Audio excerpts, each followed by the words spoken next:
So, you might have seen summation notation. Big sigma, k equals 1 to 4, okay? This is just going to be 1 plus 2 plus 3 plus 4. There's a little formula for this. You're going to have 4 times 4 plus 1, which is 5, over 2, and this is going to be 10. Now, how about this? Capital Pi, k equals 1 to 4 of k. Well, this is product notation. Instead of taking sums here, we're going to take the products. So we're going to have 1 times 2 times 3 times 4, which you're going to notice this is just 4 factorial. 4 factorial, which is 24. Now, so product notation is used a little bit more rarely than summation notation, but it appears in a lot more advanced math topics, like some definitions or identities with non-elementary functions, a lot of things in statistics, and that kind of stuff. But it's very interesting to know. And just like summation notation, it also has its own rules. And so we're going to go over those right now. So if we have the product of any number of things multiplied like this, well, you can just separate these items on their own, because no matter how you rearrange multiplication, it's still going to be the same thing. And then this also applies for division. If you have a product of some x over y, you can have any number of divisions. This is just going to be product of x over product of y, whatever that is. What if you have a power here? Well, let's take a look at an example of how this can apply. So you have 2 squared times x squared times y squared. Well, this is just the same as 2xy squared. So what we can do with our product, that's going to be the same thing here. You can just basically take the power out. It's going to be the power of the products. So product of whatever x is to the nth power. Now, we're going to get to some more standardized definitions. We have product, say k equals 1 to n of k, or the product of k equals 2 to n of k. Well, this is just going to be n factorial. You saw that above with the little example that we had here. So this is kind of the quote-unquote base case for product notation. Just like for summation notation, you have n times n plus 1 over 2 for the base case. Here, it's just n factorial for product notation. And so now, here's, I mean, this is somewhat trivial, but something to keep in mind. If you have anything with a 0 within the bounds, like this, k equals 0 to n, or k equals m to some 0, where, yeah, m is just going to be less than 0, then this is just going to be equal to 0, because 0 times anything is 0. Again, somewhat trivial, but important to keep in mind. Now, how about a product isn't so nice? You don't have a nice starting index at 1 or 2 or anything like that.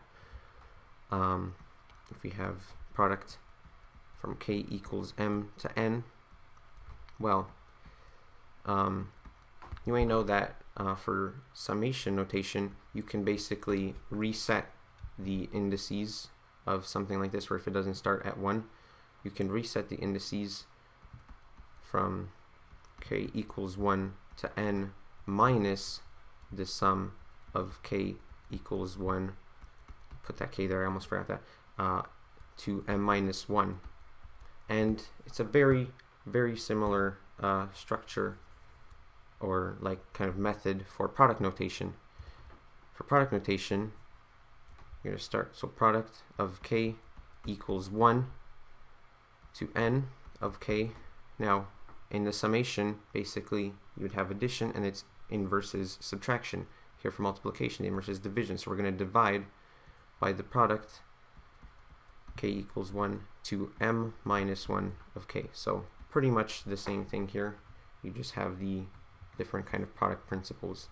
The last one here is if you're dealing with a very tricky product that you can't really seem to simplify nicely, you can actually convert it to a sum. So if we have any product here, product of x, whatever, then if we take the logarithm of the product, I'm just going to use natural log for convenience here, then this is just going to be equal to the sum of the individual logarithms of the individual items, given the product law of logarithms. And then this also goes further to that you can rewrite any product as whatever your base is. Here it was e to the sum of the logarithm of each of the items. One last one I missed for constants. So these are the rules. Now we're going to go over a couple of examples here. Alright, so let's start a little bit simple. We're going to have product. It's going to be x squared from x equals 3 to 7. Well, first of all, you notice we can take the power out over here, so we're going to have product x equals 3 to 7 x, and this is all squared. Now, again, these do not start at, the bottom bound does not start at 1, so we can reset the index. We're going to have product x equals 1 to 7 of x over the product of 3 minus 1, that's just 2, x equals 1 of x. This is, again, all squared. Now here, we can rewrite this as factorial, so we're going to have 7 factorial over 2 factorial squared.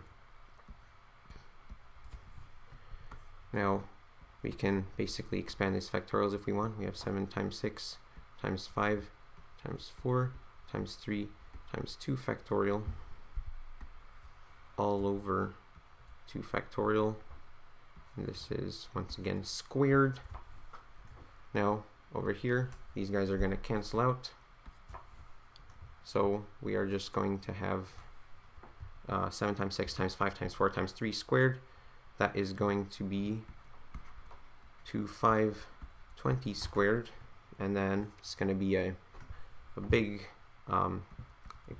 product here. It's going to be 6350400 in the millions here. So that is the final answer over here. Just box it in like that. Okay. Now, let's take a look at a bit of a more complicated example. We're going to have here a polynomial involved. It's going to be product from x equals 2 to 6 of x squared minus 3x minus 10. Now, so if you have kind of like sums or any other arithmetic operations in here, you're going to want to try and find a way to separate these out. This is a quadratic, and it's also nicely factorable, so we can separate these into 2 products of the individual factors. So this is going to be basically, you're going to have x minus 5 and then product x plus 2. Same indices from x equals 2 to 6 and x equals 2 to 6.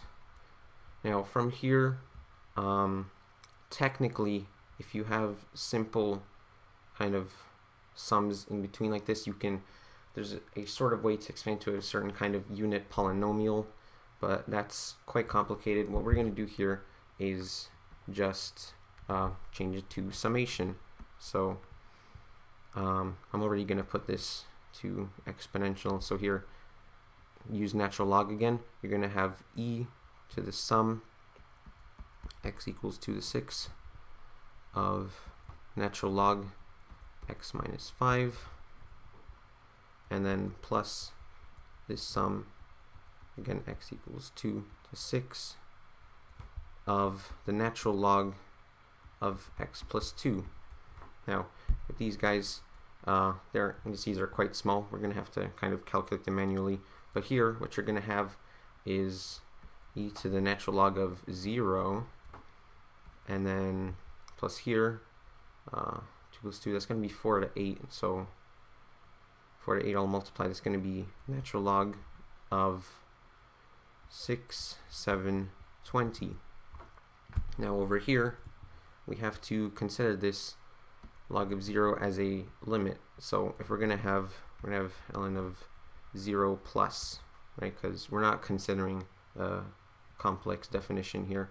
So this is going to be approaching negative infinity, which also means that this right over here is going to be insignificant.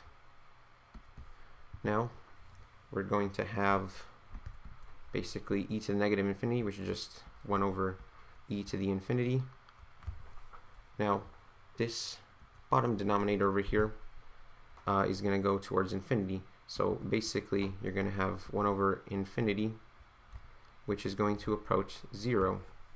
And that is our answer, is going to be 0. So at one point, one of the partial products was 0, and then that basically made everything else 0. Just going to box this in. All right. Now, let's look up over here. A way that we could have basically shortcutted this is that you have a polynomial here, and you have the factors. You can see here that we're going to hit one of the x-intercepts, which means that at least, well, one side of this, or the entire thing, is going to be 0. So here when we have, I'm going to write this down, when we have x equals 5, this is going to be 0. And so, in general, it's a good thing to check here with polynomials if you want to expand them, factor them into their, and then check the intercepts, and then see if they are within the range of operation of the product. Then you can kind of save yourself some time and say, oh, well, that's already going to be 0. So, yeah. There are also infinite products, but we're not really going to get into those into this video. Maybe sometime later. They are quite a bit more difficult to kind of work with than infinite sums, but there are certain kinds of ones they're pretty interesting to solve. You're going to need a little bit of expansion and different mindset of thinking for those to try and simplify them. Basically, a lot of them aren't easily simplified in their original state. Anyways, thank you for watching. I hope you found this video on product notation interesting. Click like and subscribe, and I'll see you in another video.